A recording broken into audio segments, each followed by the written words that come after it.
again, thanks for joining. As I mentioned, just retired after 32 years with the province, working in the Environment Department. And one of the things I wanted to do in retirement is enjoy traveling more and cycling more. And one of the opportunities I have is leading bike tours in Cuba, which I'm doing through a company, Bicycle Breeze, run by Peter Marshall and his wife Anna, who both live in Havana full-time. The presentation itself takes about 20 minutes, I'm guessing, and after that, I'd be happy to answer any questions. Zoom only allows 40 minutes for a call, but I don't think that'll be a problem. But if we do need more time, we can just rejoin the meeting right after it ends. Okay, pop into just describing a little bit about the company, Bicycle Breeze, which actually operates the tours. As I mentioned, it's run by Peter and his wife, Anna. Peter's been in Havana for 20 years and run bike tours all around the country. He typically runs probably 5 to 10 tours per year. And my wife and I did tours with him in 2010 and 2015, and we really enjoyed the experience and stayed in contact with Peter, and he's asked me to help him run tours. I ran the Guantanamo Mango tour back in 2020, immediately before COVID hit. We actually returned to Toronto in the midst of the panic and the shutdown. So, but we had a fantastic experience in Eastern Cuba on that tour. Most of my riders from that tour are returning for the next season, which hopefully will be this coming year. The bike tour company is a complete full service company. Provides the tours. They really are aimed for all ages and all abilities. We have a tour bus that follows us. Typically, the faster riders might go off in the front and ride the route. And other riders might spread out along the road, and the tour bus stays behind the last rider. So nobody gets left behind. And the tour bus is an air-conditioned luxury tour bus, and people can hop on at any time if they're tired or hot. There's food and drinks on the bus. And the tour price, which is at the end of the presentation, includes all the accommodations and most meals. It doesn't include all lunches because sometimes we're on the road and we'll eat whatever we find along the way at a paladar or a restaurant. One of the things that's really neat about Bicycle Breeze is Peter has established and maintained a network across Cuba where Cuban youth cycling groups, led by a coach, provide cycle training for youth. It's part of their education, and they're completely dependent on donation equipment, bicycles and tires and other things that are needed to keep the bikes running in order to ride. And what it's developed is a network of, I don't know, from year to year, there's probably a few thousand youth cyclists in Cuba participating in the program. And Peter and Bicycle Breeze help those bike clubs to stay in service, providing clothing, equipment, etc.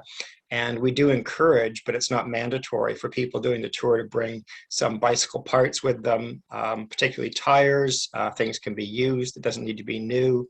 And part of the experience with this tour company is meeting the youth cycling clubs and talking to them and learning how they get by in Cuba, which is very, very different than in Canada. I'm just going to pop this on. Hopefully this will work. It's a short video just to show what it's like riding on the roads in Cuba.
Okay.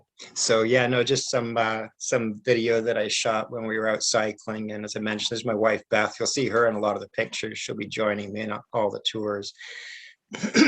Right now, I'll just shift gears, and I'm going to do a quick walkthrough of two of the bike tours that I'm leading this coming winter. The first one is the Celia Sanchez tour. It's named after Celia Sanchez, who was one of the leaders in the revolution. And she grew up in the vicinity that we're cycling in. So she lived in and around Manzanillo, Campechuela, Media Luna, Niquero, and lived in Pilon. And she knew the area really well, and she connected with the farm families, and she became interested in the revolution and met with Frank Pace in Santiago, and became one of the leaders that prepared the groundwork for the revolution by connecting the farmers and the community around the common goals. The green area on that map at the bottom is the Sierra Maestra mountain range, and she knew the area really well and helped the revolutionaries as they established their base in that area. And we'll talk about that a bit as we go through the slides following this. The tour itself begins in Holguin. So we fly into Holguin Airport, which is a fairly large international airport. We ride south to Bayamo. We touch on the edge of the mountains near Palma Soriano, head into Santiago de Cuba, the second largest city in Cuba, for an extra day. And then we begin that ride along that South Coast Road through Chivirico to Pilon.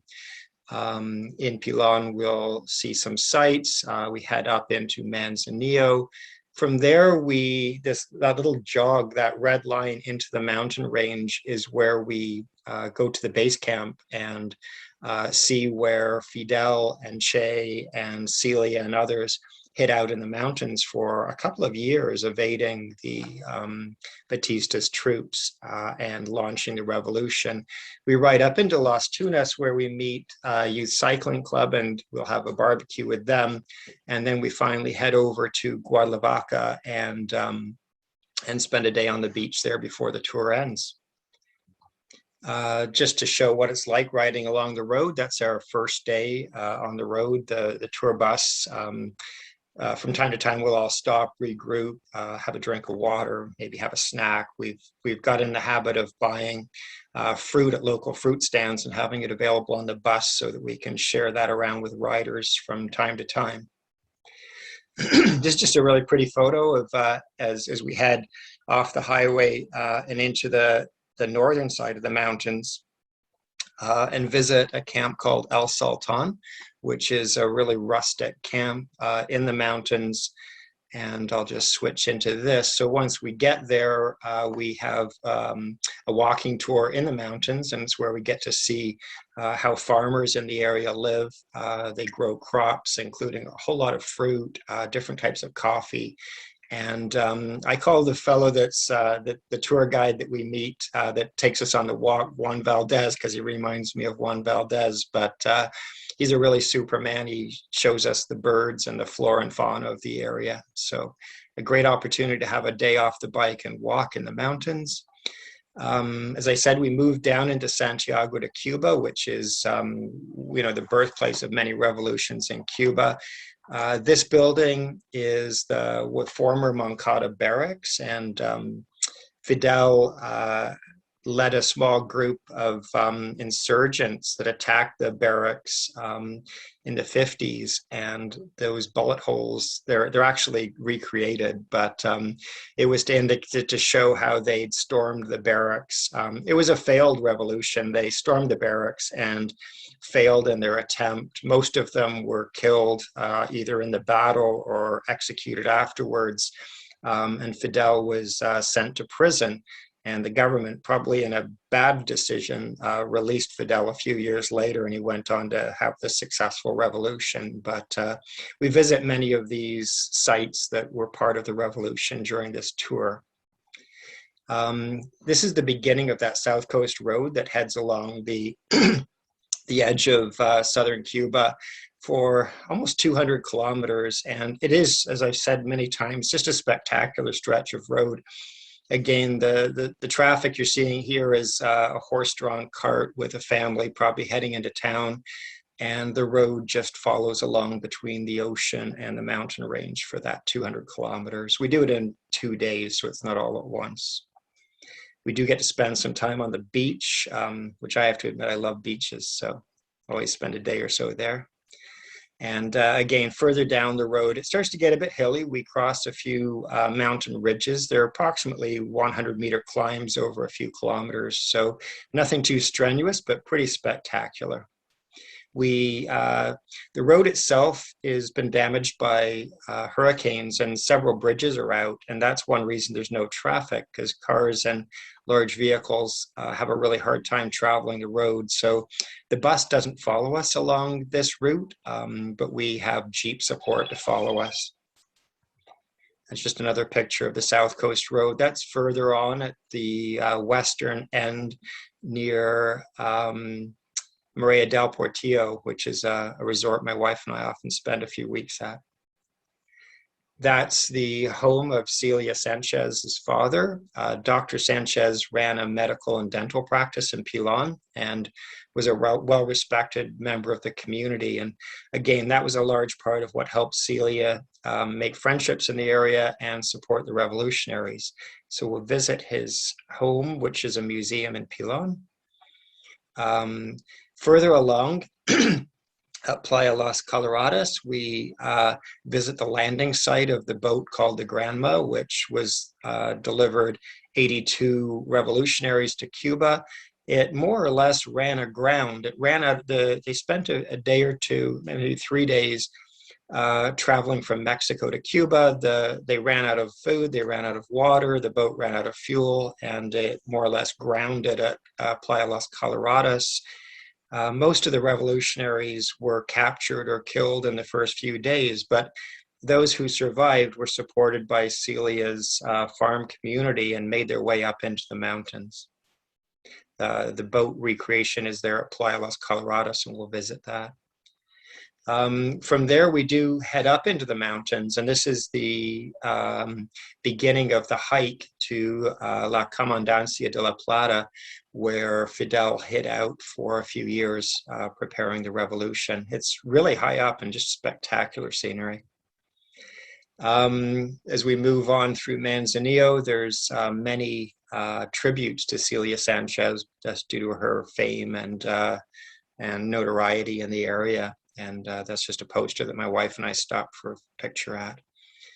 As I mentioned, we head up towards Las Tunas. We join up with the Youth Cycling Club a little south of Las Tunas, and they ride with us into town. So there's some of the young women that are supported by Bicycle Breeze and the equipment network.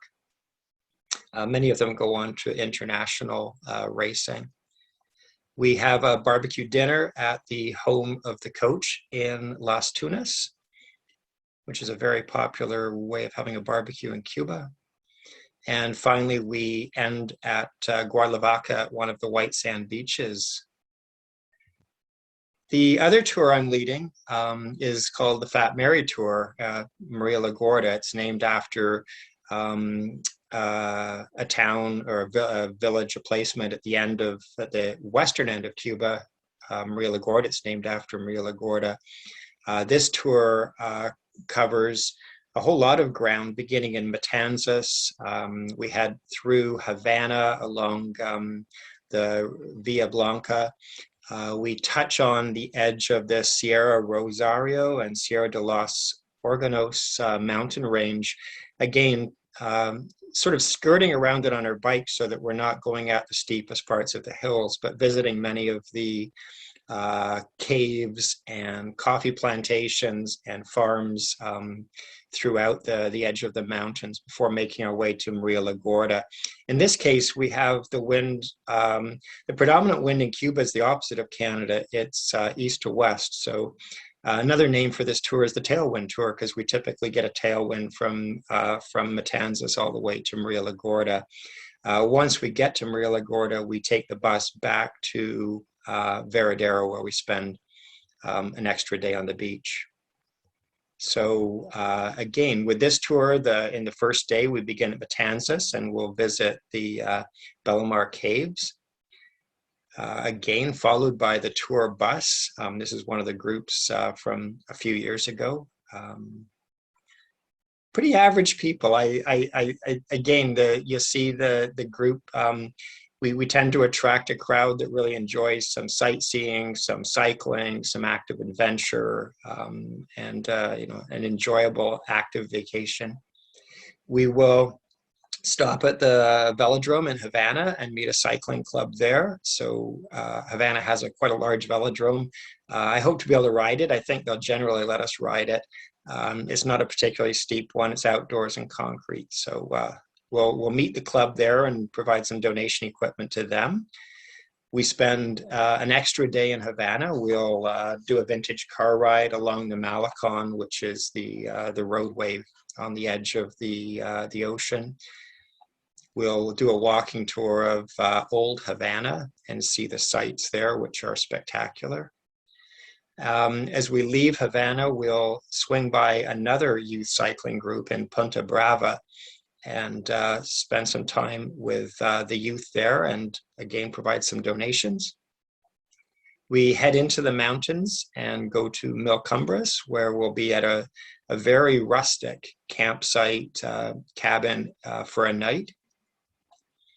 We spend a couple of days. We swing by beaches, including Cayolavitsa, where we'll be able to have like a beachside lunch to make up the middle of the day. One of the more spectacular parts of Western Cuba is the Vinales Valley, and you see the hillsides in the background. There are limestone magotes that were left behind. And just provides a spectacular scenery for us to cycle through. We go to an eco farm in Vinales, and again, the mountain range is just in there in the background. And this is an eco farm where they produce their own food and make meals from it, and do that for tourists. Spectacular hotel we'll stay at in the Sierra de los Órganos mountain range. Looks spectacular. I just love that the colonial building against the rural background. We'll have another lunch at Cayo Judias and do a walking tour in the Vinales Valley. Love this photo. It was taken a few years ago by a group hitching a ride onto a horse-drawn cart, just heading into Maria La Gorda. And as I say, at the far western tip of Cuba, we come to this Maria La Gorda diving center. Maria La Gorda was a madam, I think is the way to describe it, that the Spanish dropped off in western Cuba because the story goes that she was causing too much trouble on a ship that was going back to Spain, and they decided to drop her there. And she raised a family there, and this location's named after her. We return to Varadero, where we'll spend another night at the all-inclusive resort there, and have a final dinner at the Xanadu Mansion, which was the former DuPont property before the revolution. So just to summarize the tours themselves, the cycling distances are typically 25 to 100 kilometers per day. There's 10 cycling days out of each of the 15-day tours, and the rest of the time is spent with walking tours and hikes and other opportunities. The terrain itself, as you saw in the photos, it's mostly quiet back roads. The highways in Cuba are quite easy to ride on. There's relatively level traffic, and that makes the highway traffic pretty good opportunity. The road surfaces are generally pretty good, but can be rough, and we recommend wider tires like 28 millimeters and up. Most people ride a hybrid bike or a gravel cyclocross touring bike type of bike, something that's comfortable and has wide gearing. Bicycle Breeze does provide bike rentals for a fee. So the opportunity there, hybrid bikes are, I believe, $15 a day for days of cycling. So that's $150. And there's other bikes for a higher price, up to $20 or $30, depending on the type. As I mentioned, it's fully supported with the bus. Requirement of Cuba is that each bicycle tour has a fully trained Cuban culture guide. So in addition to me, there will be a university educated Cuban culture guide who will be with us through the entire trip. And as we go through the cultural sites, or as we're cycling through the landscape, he or she will be able to provide us with a full story and on the ground version of what it's like to be a Cuban, and provide us the history of the area. The tour leader would be me for the 2 tours. There's a bike mechanic as well. Ioanni typically is the bike mechanic. He's a lovely man and a really strong cyclist. He joins us on the road, and of course a bus driver. As mentioned, the tour prices include all accommodations and most meals. The additional costs would be airfare. Other expenses are typically going to be any food or drink that you have outside of the meals. Tips are very important. A lot of Cubans are dependent on tips to get by. The prices there are shown for the Celia Sanchez and the Fat Mary tour. And that's the presentation itself. So if there's any questions, we've got lots of time now to take them. And I'd appreciate any feedback on the presentation as well, and anything else you might want to offer.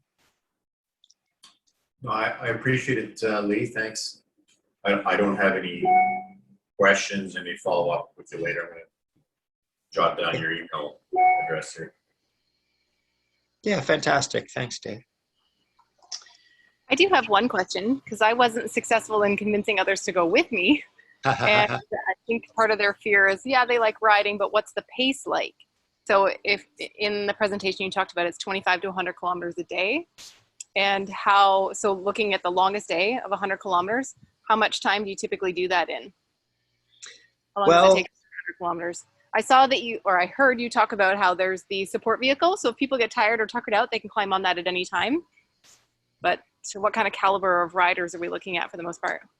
Yeah, I mean, you're just going to get a variety. I mean, the Guantanamo Mango Tour that I led in March of 2020, we had like an Ironman triathlete that was quite capable of cruising at 30, 35 kilometers an hour. And he didn't do that, but he would ride off ahead from time to time. And but that's okay. We would just make sure there was someone with him to support him. And I'm getting a funny message on my computer. I hope everything can still hear me all right. So he would ride, in the front. Sometimes I'd join him. People would ride in the middle of the group at different paces, maybe 20 kilometers an hour. Some of them are slower riders.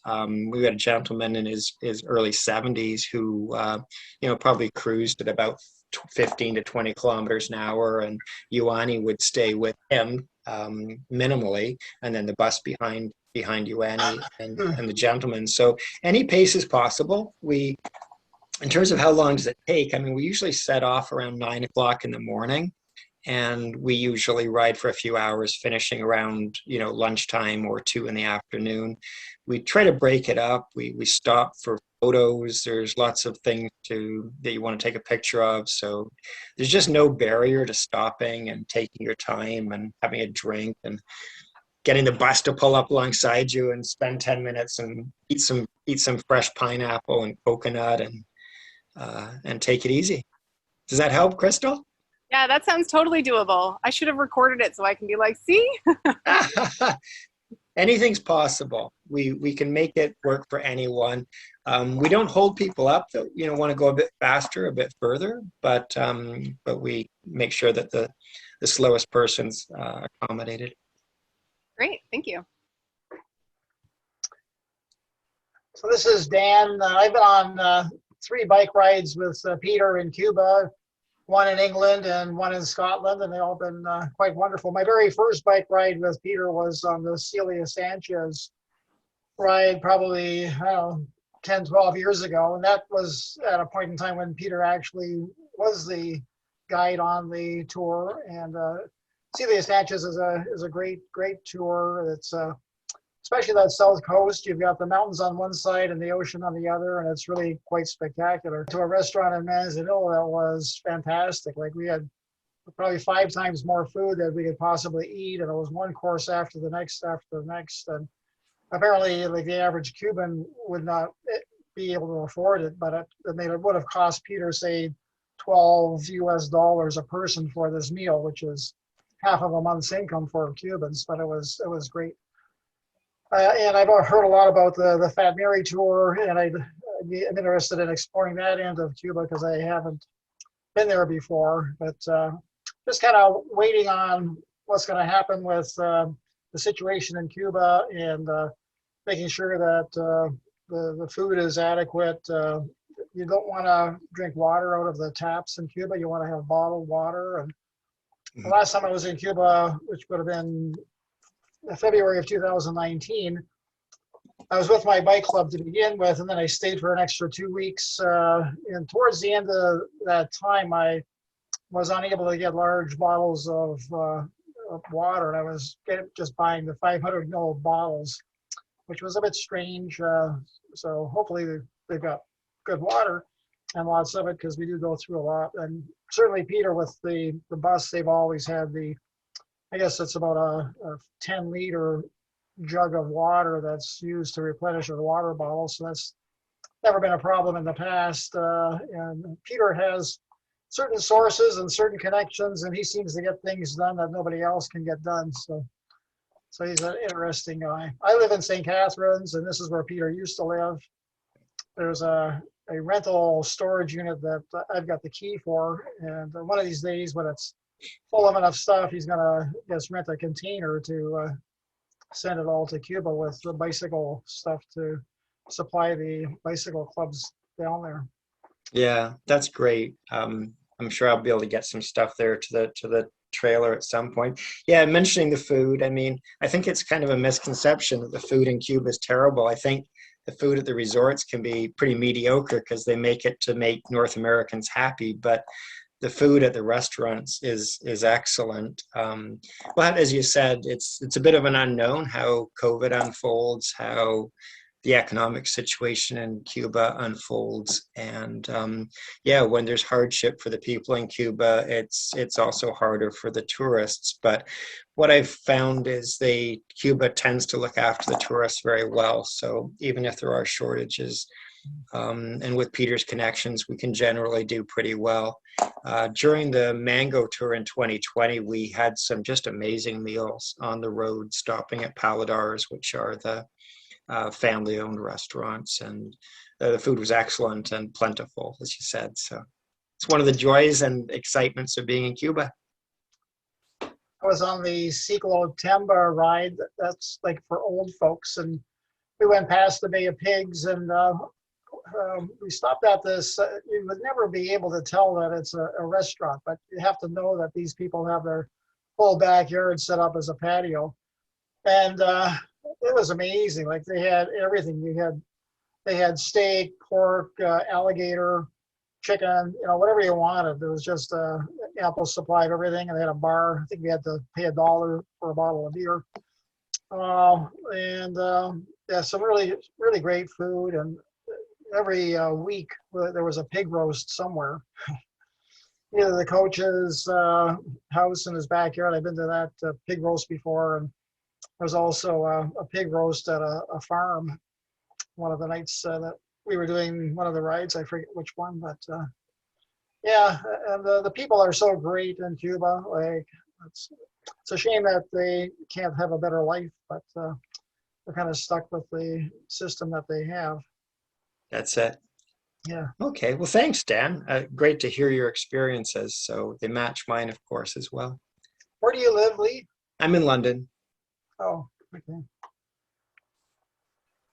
I was at Western for 5 years, so it's my home for the 5 years of my youth. It's a great place. Well, if there's no other questions, stay in touch. Thanks for joining on this inaugural run through of the presentation. And if you do have any comments about the presentation or suggestions, I'm all ears. So just shoot me an email, just reply to the invitation. And yeah, no, if there's nothing else, thanks very much and have a great rest of your day. Thank you. Take care. Bye. Thanks. Bye.